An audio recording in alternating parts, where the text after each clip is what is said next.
Hello? My angel? Here's the first sentence. Steve hasn't even heard it.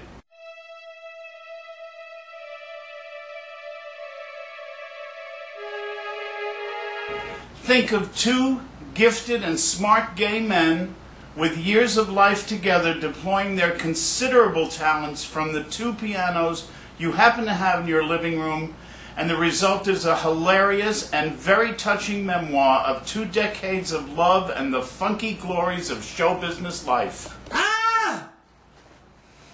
Ah! Oh, man.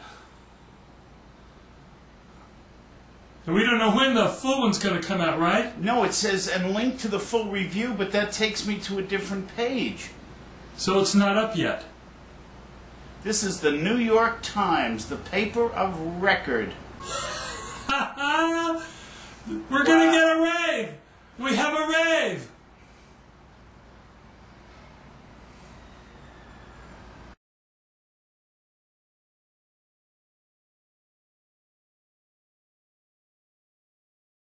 The little blurb on the front page is incredible.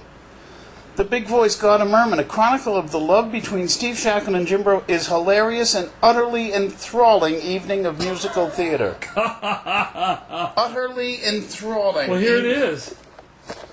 How do you do it, jealous single people often ask happily married couples?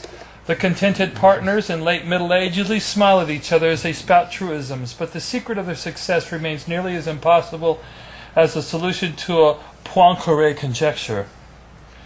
Steve Schalchlin and Jim Brochu nevertheless try to share some of the magic in The Big Voice Got a Merman, a chronicle of their own love story which they wrote and are now performing as a hilarious and utterly enthralling evening of musical theater.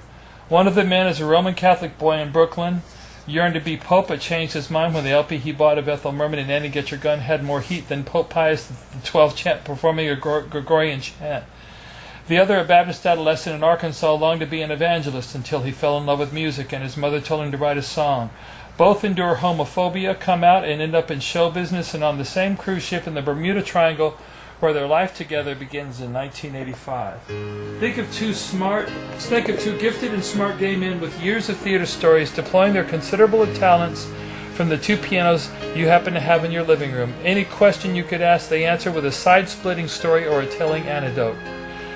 Wow, as these men on stage evoke Arkansas, a cruise ship, or Sardi's, you crack up at their deft mimicry and marvel at the romantic sweep of their songs, emotion catching your throat as you see them navigate AIDS and success, breakup and reconciliation.